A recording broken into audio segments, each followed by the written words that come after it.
sejam todos muito bem-vindos a mais um episódio de Você Licitante, o nosso podcast que fala um pouco sobre licitação, que dá uma amplitude geral, seja para vereadores, prefeitos, juízes, advogados, e é focado para você que realmente quer entrar numa área diferente, que é o movimento do nosso país. As licitações hoje movimentam cerca de 200 bilhões ao ano e realmente é uma oportunidade para aquele que quer aumentar seu negócio ou assessorar outras empresas ou até mesmo trabalhar no poder público.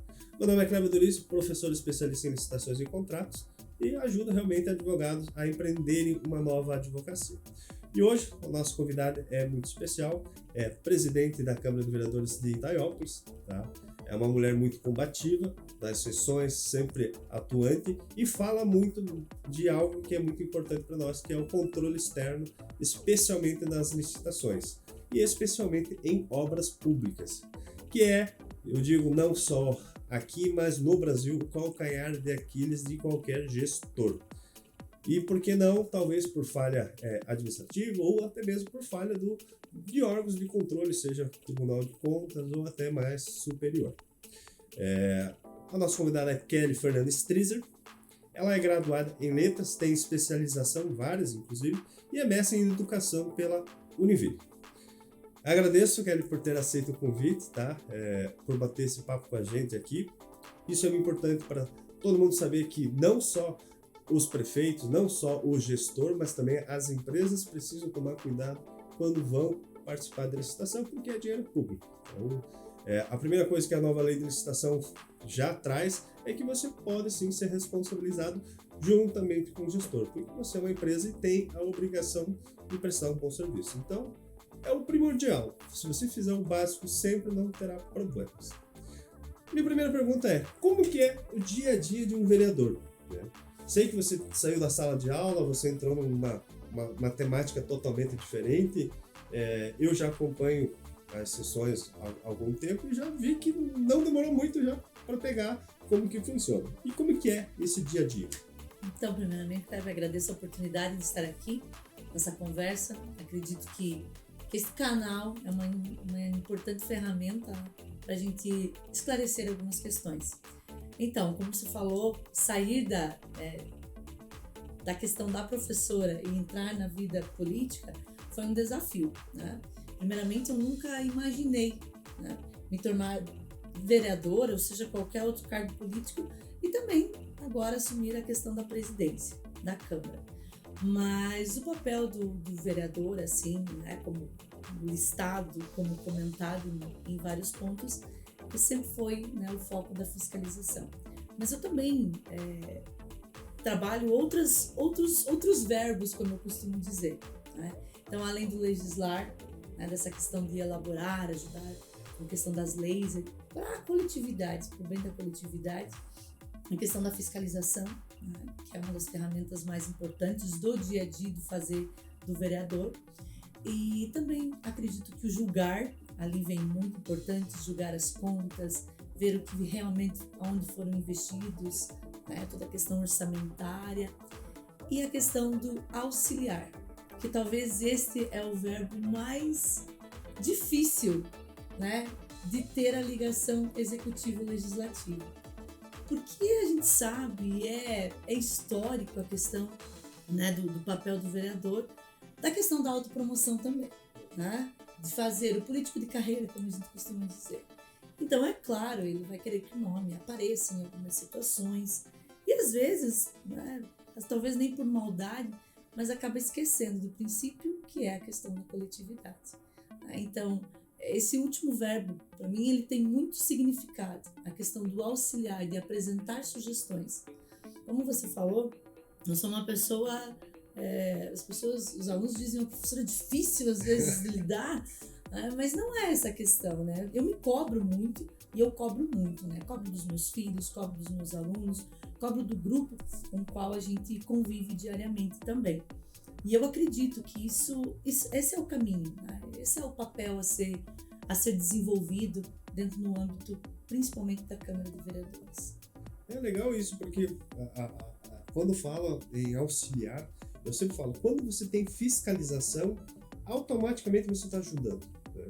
Eu gosto muito de usar a expressão, eu prefiro muito mais que tenha uma fiscalização, que você, a hora que você está fazendo, você está alertando, seja combativo ou não, o importante é que essa informação venha, né? Você pode ajudar o gestor, você ajuda o gestor, porque você está falando, olha, tem uma situação aqui. Ele tem tempo de arrumar. É mais fácil do que você ser um engenheiro de obra pronta. Tá feito o negócio, tá tudo lá, daí é fácil você apontar o erro. Mas essa parte de fiscalização, e por isso que eu acho muito interessante, pelo menos nas licitações, quando abre uma licitação, você tem a possibilidade de impugnar, de você arrumar. Essa conversa, essa fiscalização, eu acho muito sadia. Você ajuda efetivamente a minimizar o erro. Só que eu não sei, talvez possa me dizer, é visto de uma forma diferente, né? Com certeza, com certeza. Esse é o ponto, né? O auxiliar, ajudar, o mostrar. Quando você faz um requerimento de informação, parece que o gestor ou a secretaria que recebeu já se espanta com a situação, mas é justamente isso, como você falou. A ideia é essa, é mostrar, talvez um olhar diferenciado, porque às vezes, né, você no teu trabalho, qualquer outro, às vezes a gente imagina que está fazendo melhor, mas às vezes a visão, um comentário, né, de uma outra perspectiva muda totalmente. Né? Realmente essa releitura de você, claro, eu digo, todo mundo se assusta porque a gente sabe que são pessoas do outro lado, isso tem que entender que também são pessoas.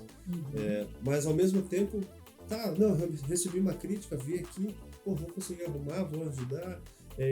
E querendo ou não, cada um tem o seu papel, né? Então, uma crítica às vezes vai ser mais pesado, mas você tem que relevar, é mais fácil te chamar. Nossa, isso daqui a 4 anos, quando o gestor já saiu, ou aquela pessoa já saiu, talvez ela agradeça, olha, realmente deixei meu papel, recebi bronca bastante, às vezes porque é normal, você é uma figura pública, então a arte de engolir sapo na administração, acho que é o principal de vocês, né? Tanto o gestor que está ali na frente, tanto o secretariado, mas o vereador também engole sapo todos os dias. Sim. Se você ficar chateado com todas as críticas... Com certeza. Ainda existe um mito, né, em relação ao papel do vereador. Então, o vereador ainda é visto como assistencialista, né, como um trabalho de assistência, né? Então, o vereador ainda, as pessoas procuram o vereador para pagar a sua conta de luz, para pagar a sua cesta básica. Eu tenho uma conta ali também. Isso, mas porque quer vaga na creche, porque às vezes a gente tratar com essas questões é muito. Eu não vou facilitar uma vaga na creche porque eu sou professora ou eu sou vereadora. Não existe uma lista de espera, existe um protocolo a ser seguido. E às vezes as pessoas não entendem essas questões. Eu sempre costumo falar quando as pessoas vêm, eu não quero pagar a tua luz, eu não vou pagar a tua luz, eu quero mediar para você conseguir um trabalho, né? Qual é a tua formação, o que você precisa para esse encaminhamento. É aquela famosa frase, né, Kleber? Eu não vou dar o peixe, eu vou ensinar a pescar. É isso que a gente faz. Numa amplitude assim, é transformar aquilo que a gente faz na escola, com os alunos, com as demais pessoas. Ontem nós havíamos comentado, você havia mencionado que tinha formatura dos vereadores mirins. Puxando o gancho, você incutir isso na cabeça dessas crianças, porque assim, eu lembro que quando eu era menor, você acaba se formando no ensino fundamental, vai para o médio, e às vezes você não sai com a cabeça e a ideia pronta do que realmente funciona. Você acaba não imaginando nada. Começa a perceber isso com o tempo. É muito legal isso, ver da criança já rodando, aprendendo a escrever um ofício, um requerimento. Nossa, Kleber, esse projeto, assim, ele é de uma amplitude, assim, olha, assim, eu não consigo definir, né, o quanto a gente está conseguindo atingir as crianças nessa questão. E não só pela questão de estar lá na Câmara, de participar dos atos propriamente dito, mas é essa questão crítica, né, esse olhar para a sua comunidade, olhar para a sua escola e realmente perceber o que é de necessidade do coletivo. Então, isso é muito importante. Eu tive, né, a grata satisfação na legislatura passada do meu filho estar como vereador mirim. E é claro, ele levou os pleitos da escola, eles se frustram também, tá? E aí uma questão importante, lidar com as frustrações hoje que o nosso jovem eles têm um problema muito grande com isso, porque eles chegam assim com a ideia que eles vão mudar a escola, vão mudar o ambiente. A gente também, enquanto vereador, tinha essa vontade ou essa esperança. E às vezes eles se frustram com essas situações, mas eles entendem. Então, saber fazer uma indicação, saber escrever um ofício, falar em público, que é tão difícil. Falar em público é treinamento. Sim. Ninguém nasce sabendo. Então, assim, fala, você vai ficar nervoso, melhora, fala de novo. E isso te facilita para a vida, para tudo. Com certeza. Então, esses jovens, nós temos representantes de todas as escolas, né? Então, das nossas 10 escolas de Itaiópolis, nós temos representantes. Acredito que podemos, né, futuramente estender, né, para outras escolas. A gente tem uma questão de idade ali por causa do regimento, mas eu acredito assim que talvez ali até do 5º ano eles poderiam já estar participando, né, dessas questões, porque eles conseguem realmente, né, quando você tiver a oportunidade, apareça nas sessões para acompanhar. Eles falam, trazem as demandas das suas comunidades de uma forma assim natural, né? E que a gente espera que a nova ceifa aí de políticos nasça desse projeto também. E é legal porque se você tem representante de cada unidade, você sabe que você precisa reformar um banheiro, por exemplo. Quero reformar uma quadra de esporte, né? Que é algo importante. Você saber que tem que ter um processo de contratação, que tem dinheiro público, que você não compra assim como é na iniciativa privada. Apesar de que também, se você for pensar hoje, os nossos alunos poderiam já ter, pelo menos, noções gerais de empreendedorismo, né? Isso agora está crescendo bastante, está ascendendo. Mas o empreendedorismo também ligado à contratação pública, licitação, eu acho que você eleva a cabeça da pessoa, inclusive para tudo, né? Continue acompanhando o podcast Você Licitante. Aqui você tem muitas orientações, sacadas e dicas sobre o mundo das licitações. E não se esqueça também de nos acompanhar nas outras redes sociais. Lá no Instagram é @adv.kleberodorize. Com certeza. Essa é uma nova proposta também do novo ensino médio que está chegando agora, com as trilhas de aprendizagem por linguagem, né, pelas áreas das linguagens, da matemática, das ciências humanas, da natureza.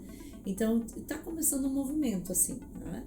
Ainda não temos aquele espaço físico sonhado nas escolas, né?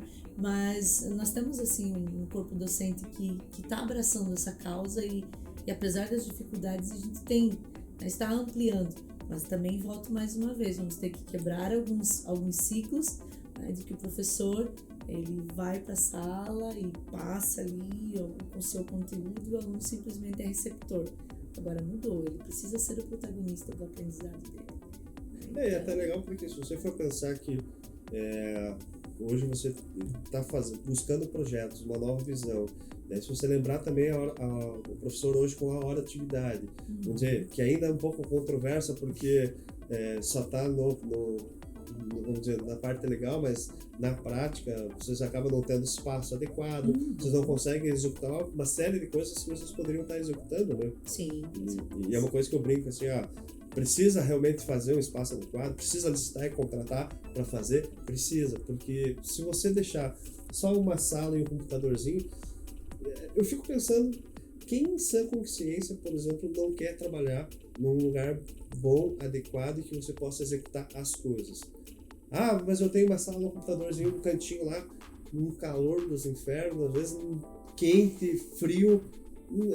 O que você produz ali? Sim. Você ser obrigado, às vezes, por estar ali, não sei. Sim, eu sou uma militante, assim, da classe, né, há anos, assim, então, batalho pelas questões das condições de trabalho dos professores e nós não temos, né, hoje esse apoio, eu sinto, assim, que falta dos gestores, esse olhar cuidadoso, quando vai licitar uma obra pública, vamos citar a escola do Vila Nova, né, entrando já nessa seara e também, que espaços foram pensados para o professor, que espaços foram pensados para a educação inclusiva.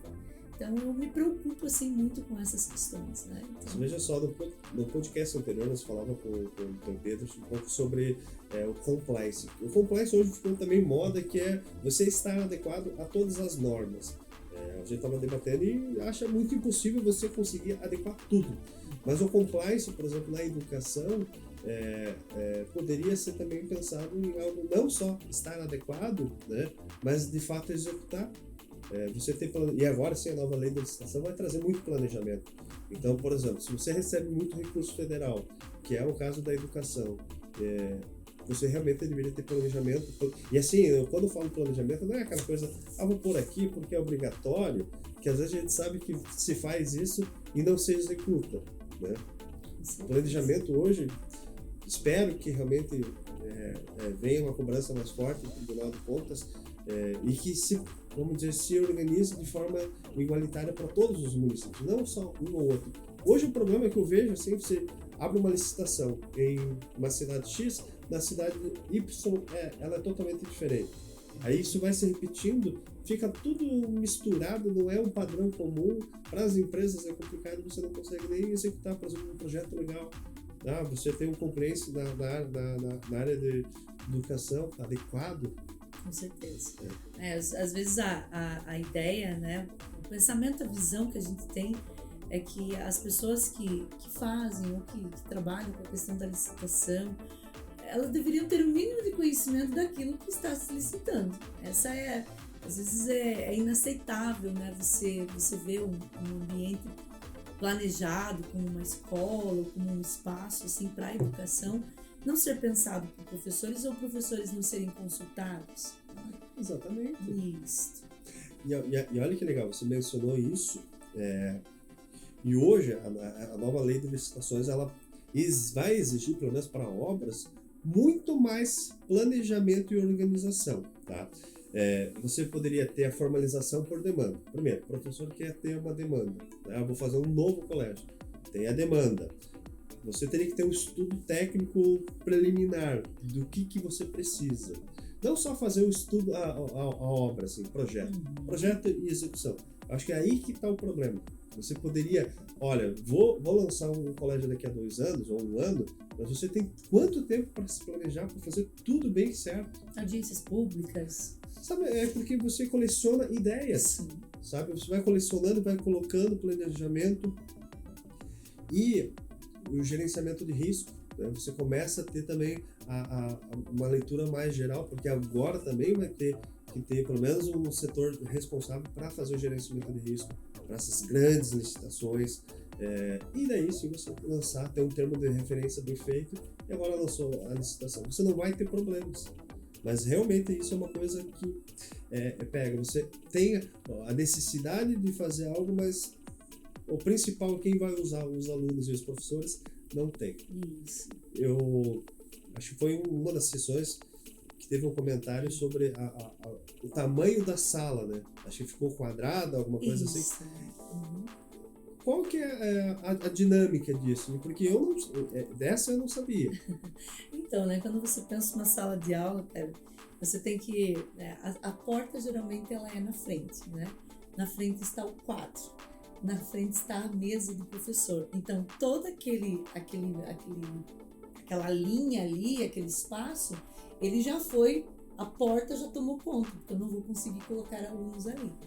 Então, numa sala, geralmente, elas não têm essa medida, não tem essa figura geométrica do quadrado. Se você olhar nas escolas, principalmente nas mais antigas, elas não têm esse formato. Porque aí você consegue colocar ali, dependendo da quantidade, nós temos a questão das regras. Então, numa sala de aula, por exemplo, da escola de Vila Nova, eu não vou conseguir mais colocar do que 15 alunos. Aí você pode dizer, mas professora, 15 alunos é bom para a gente trabalhar, seria excelente, né? Mas a minha demanda é muito maior do que 15 alunos. Né? Então, assim, a gente precisa pensar nessa questão do espaço, da qualidade, né, de como vou dispor as carteiras. Será que eu vou conseguir colocar 4 filas? Como é que eu vou colocar mesas redondas? Como que vai ser? A escola do Vila Nova, o primeiro projeto dela, era para ser uma escola de período integral, de tempo integral. Ou seja, o que se oferece? Se oferecem oficinas no contraturno. Aonde esses alunos vão fazer essas oficinas? Vai ter a questão do esporte. Onde os alunos vão fazer essa atividade esportiva? Num espaço de uns 50 metros quadrados? Não vai dar isso, né?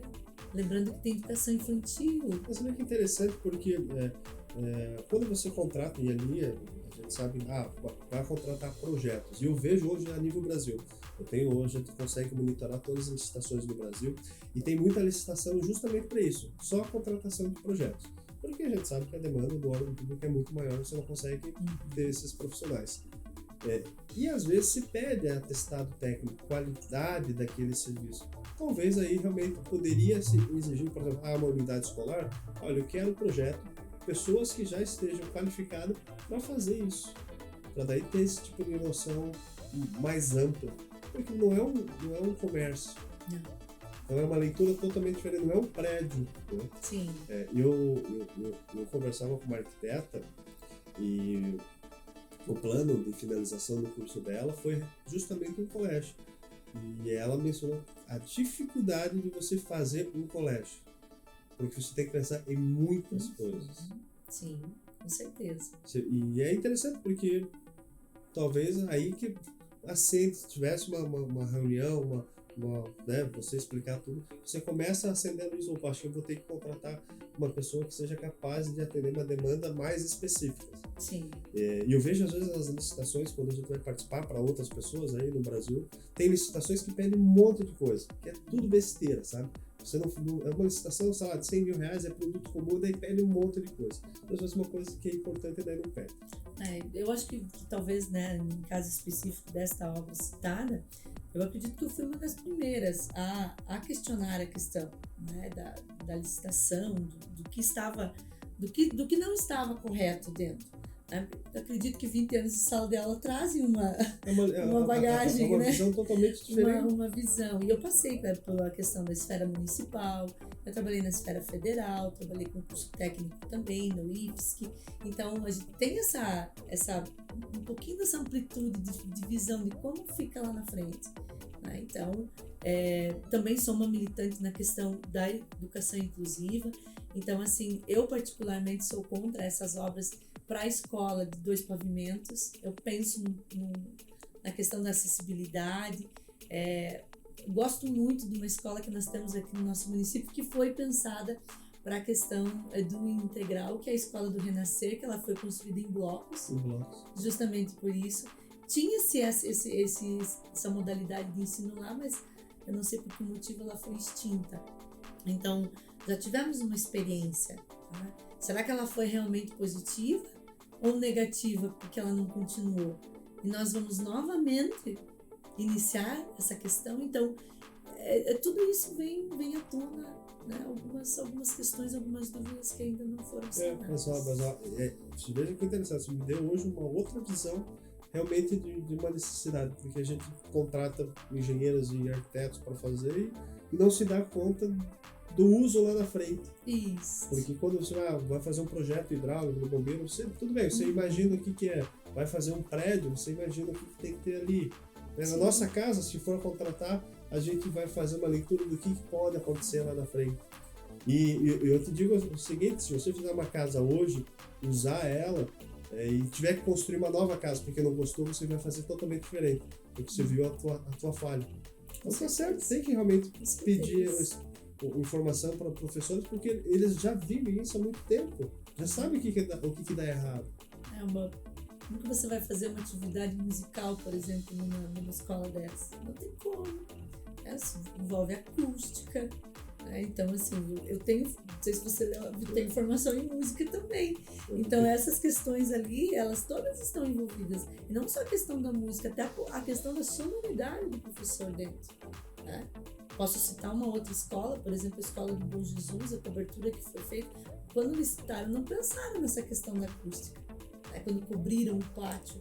Né? Então, ali, todo o som é ali. Concentra e... Isso. Não tem os espaços para o ar e para o som sair. Então, essa visão, assim, é estudo, cara. É estudo. São experiências que não nasceram assim. A gente também procurou. Tem um embasamento, né, para provar que as questões estão não errados, mas poderiam ser diferentes. Mas realmente, e olha que eu não me recordo também de viver nada do Tribunal de Contas, focando em estudos mais específicos para esse tipo de atividade. Porque o hospital teria que também ter uma situação mais detalhada, porque você faz as salas, mas você tem que planejar, pelo menos, o centro cirúrgico, né? O centro de atendimento, mas é bem interessante essa leitura. Deixa eu te perguntar, olhando assim, qual que você acha o erro mais grave como uma obra é feita? Qual que você acha um problema assim, que realmente todas elas acontecem? Porque as obras hoje a gente sabe que é o calcanhar de Aquiles de todos. Porque você contrata uma coisa e sai errado. A gente já, isso tem certeza. Mas o que realmente falta? É realmente o planejamento? Continue acompanhando Você Licitante. E se você estiver no YouTube, é só clicar no card aqui em cima e você pode ver as outras entrevistas também. O planejamento, com certeza, né? Já falamos sobre isso, né? Essa questão de olhar, de perceber, de coletar as informações, mas a qualidade do material, dos materiais utilizados tem me espantado também. Né? Então, assim, licita uma coisa, mas parece que se você não ficar ali focando, não acontece. Hoje, inclusive, eu visitei uma obra numa das escolas e me espantei. Não sou engenheira, sou apenas professora, mas a gente acompanhou já várias reformas em escola, então me assustei com a questão da armação das madeiras. Né? Então teria que ser todas pau quadrado, enfim, né, de uma madeira de qualidade, mas eram simplesmente tábuas, umas sobrepostas à outra, fazendo essa função do caibro que a gente costuma dizer. Então eu pergunto, tem um memorial descritivo, a gente consegue acompanhar, mas a qualidade do material, eu sei que eu não tenho, é a minha visão enquanto, né, pessoa comum, né? Mas eu acredito que a questão do material ainda é uma das grandes... Fiscal de contrato, assim, óbvio, né, se a gente conseguir ter fiscal de contrato e da execução em todas elas, a gente sabe que talvez não consiga. Realmente teria que ter, né, algo mais especializado. A nova lei da licitação, inclusive, agora traz a possibilidade de você contratar equipes externas. Você acha que isso pode ser mais produtivo ou menos? Porque daí você pode contratar equipes talvez não adequadas, mas você pode ter equipes de apoio, tanto na fase contratual, né, te ajudar numa licitação, por exemplo, vou fazer um colégio, eu posso contratar equipes externas de apoio e posso também contratar equipes externas de fiscalização. Kleber, eu ainda volto num ponto na questão das licitações ou da execução da obra agora para dita. As pessoas que fazem esse ponto, que têm esse conhecimento técnico, elas se eximem de muitas coisas. Porque se estivesse desenvolvendo realmente o trabalho, essas obras não chegariam ao término ou não. Então, assim, fica a minha dúvida. Aonde que está a corrupção nessas questões? Alguém está levando dinheiro público, alguém está embolsando, porque essa é a frase, eu acredito. Só pode, porque eu não consigo enxergar. Outra forma de não... os erros são apontados desde o início. Por que não se para a obra? Por que não está? Nós já tivemos, inclusive no nosso município, empresas que abandonaram a obra e depois elas participaram novamente de uma licitação e elas ganharam. Mas existe uma lei que diz que ela não poderia nem ter participado. Você vê, isso é uma coisa que acontece bastante. Claro que daí você pensa, vou fazer um processo administrativo para penalizar. Eu vi até agora no município, aqui no nosso município vizinho, a própria Câmara agora lançou para impedir as pessoas que estejam investigadas de contratar com o poder público. A iniciativa é boa, tudo, só que a gente esbarra naquela situação, tá? Mas eu nem tenho decisão, eu estou impedindo a pessoa que pode às vezes estar inocente ainda, né? Mas na visão, assim, o que faria para acelerar esse tipo de penalidade? Ou realmente, começou a fazer errado, para a obra e corrige? Provavelmente. Eu acredito, né? Não tenho esse conhecimento técnico, Mas quando você abre uma licitação, né, me corrija se eu estiver errado, você precisa descrever nos mínimos detalhes e com certeza há uma cláusula dizendo que se você não terminar essa obra, você sim vai ser. Ou se não estiver de acordo com aquilo que está no memorial descritivo, há essa paralisação. Mas aí agora eu te faço uma pergunta. Por que as questões judiciais elas são tão morosas em algumas situações? De fato, são muito morosas. Eu conversava com um cliente, inclusive hoje, e realmente a gente está com uma pendência há algum tempo já, e era também envolvendo a licitação e demora. Uhum. Eu não sei se realmente falta pessoal, seja no Poder Judiciário, porque assim, tecnicamente falta tanto em órgão público, prefeituras, falta no Estado, talvez seja algo nesse sentido. Ou realmente nós precisamos voltar ao início e começar a qualificar melhor as nossas crianças e focar em educação. Quanto mais educação todo mundo tiver, mais uma empresa séria vai pegar uma obra e vai fazer de forma decente. Porque parece que, sabe, os caras estão nem aí. E eu penso por mim, se eu pegasse uma obra pública, eu sairia no prejuízo se realmente comecei a executar, eu saio no prejuízo, mas entrego. Uma questão de honra. Daqui a pouco eu me perdi em alguma coisa lá, mas tem que sair perfeito. Acho que falta um pouco de comprometimento nessas coisas. E daí, se você levar tudo para o judiciário, demora. Se você tomar uma decisão administrativa muito rápido, acelerar, você toma na cabeça. Por isso que a gente espera que agora essa nova lei de licitação traga um pouquinho de mudança. Só que eu não sei o comportamento administrativo disso, porque vários municípios, eu falo aqui, mas eu falo da região toda, no Brasil todo, tem vários municípios que nem se atualizou ainda com ela, nem fez os regulamentos. E a nova lei começa agora, dia 1º. Então, não faço nem ideia o que vai acontecer. Então, se vai ser mais um empurra-empurra e vai fazendo do jeito que dá, pode ser que seja. Só que daí a gente vai demorar até ver algo mais efetivo, sabe? Por exemplo, obra pública, né?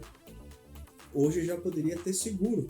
Você contratar, exigir que a pessoa que vai participar contrate um seguro. Pelo menos a seguradora vem e te ajuda a fiscalizar.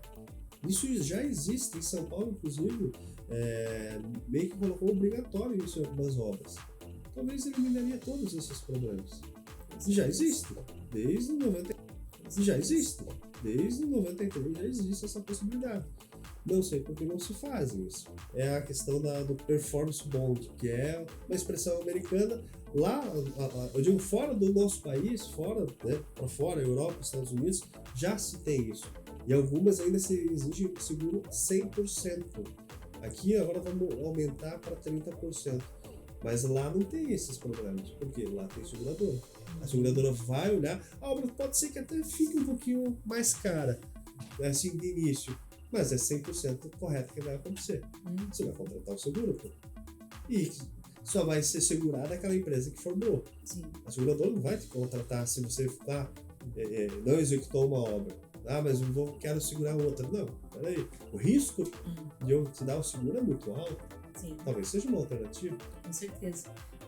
Falando em obra pública, né? Então, não se faz essa... Já virou, né? É um mito, né? Que tem, né? No Brasil, né? Essa questão do... 6 meses, pode contar 1 ano. É 1 ano, pode contar 2. É tudo muito devagar e a gente esbarra nessas questões aí, né? Da questão da qualidade do material, erros na execução do projeto, né? Fez um furo onde não era, depois ficou o furo e assim foi. Então, essas questões aí, não sei, de verdade, assim, acho que precisam unir forças e é por isso, né, que o legislativo, assim, ele é tão importante nesta hora, né? O executivo há essa necessidade dessa junção, desse aparelhamento ali das ideias, porque senão parece que a gente fica um rebelde sem causa em algumas situações. Você acha que um dia a gente vai conseguir ter uma junção tão grande de executivo e legislativo? Porque se trabalham junto, né? Eu acredito. Eu ainda acredito. Eu sou uma sonhadora, eu sou uma entusiasta por essas coisas, mas eu acredito ainda, né? Se eu acreditar, eu acabo desistindo da minha profissão, que é isso, né? da minha profissão enquanto professora, primeiro como professora, né? De incentivar, de dizer que pode ser diferente, que a gente pode mudar o meio onde a gente está, para a gente não se acomodar com aquelas situações, de você questionar. Eu falo muito isso para os meus alunos, né? Que, é assim, não, questione, pergunte, fale, né? Até ontem na sessão, como eu falei para os vereadores mirins, eu me despido da questão da vereadora, incorporei a professora e contei uma história a eles, né? Então, nesse princípio da coletividade, eles vão trazer as demandas das suas comunidades, mas se não for no coletivo, nada vai resolver. Nada vai resolver. E esse olhar do executivo, do legislativo, ele precisa estar mais alinhado. Ele precisa estar. Né? Talvez muitos problemas poderiam ter sido evitados, né? Muitas rusgas, muitas mágoas poderiam ter sido já dissipadas justamente por isso. A gente precisa esquecer um pouquinho do ego em algumas questões. Eu estava pensando agora justamente a questão de ego, né? Porque eu tinha comentado antes a questão da educação. Se todo mundo conseguir chegar a um nível de educação de excelência, isso é uma coisa que acaba não te pertencendo mais, porque se você é pleno o suficiente, educado o suficiente, e quanto mais você conhece, por exemplo, eu gosto de estudar bastante. Aprendi hoje uma noção um pouquinho mais geral, talvez vou começar a observar mais essa questão da parte escolar, né? Projetos mais específicos. Se você tem conhecimento um pouquinho mais amplo, cada vez você consegue absorver mais, você não vê aquilo como crítica ou nada. É isso. Como é importante a educação até nesses processos. Facilita a nossa vida. Nós somos limitados, né? Nós temos as nossas limitações, então qualquer ideia nova, qualquer informação, ela só vem agregar, não é? Então eu acredito muito, assim, que uma boa conversa, que um olhar mais atento, né, para essas questões, no meu caso, principalmente na educação, que é onde é o meu terreno, é onde eu debato um pouquinho mais, elas precisam, né? Precisam ser mais alinhadas, precisam ser mais claras e melhor executadas. É isso aí. Kelly, chegamos ao fim do nosso podcast. Hoje era uma conversa, né, sobre planejamento, licitação, controle externo. Garanto que todo mundo agora olha de forma diferente, começa a entender que talvez vou participar da licitação, se eu quero ser sério, eu tenho que estar um pouquinho alinhado, até porque uma empresa teria capacidade também de participar da licitação e ver que aquilo não está condizente e poderia ter alertado. Eu sempre falo, se você vai participar de uma licitação, viu que está um sobrepreço absurdo e você foi lá e ganhou e você não noticiou aquele absurdo, você pode responder também. Sim. Eu ganhei, mas era público. Não, tudo bem, a licitação é pública, mas se você sabe que aquele preço não é o praticado no mercado, você pode responder. Então, a má-fé, se ficar comprovada, a nova lei de licitação traz isso, então você pode responder junto. Claro que a gente sempre pensa nisso na questão de contratação direta. E eu não vejo nenhum problema de contratação direta. Tanto é que agora vai ter essas dispensas eletrônicas, uma mini concorrência. Eu vejo o problema em todas essas possibilidades, inclusive no pregão. Se você ganhar sozinho e está um preço muito absurdo, você tem que responder também. Então tem que tomar um pouquinho de cuidado. Se tiver algo ali absurdo, peça e ajude o poder público. Você fala, ajude, porque ele também depende. Com certeza. O município é de todos.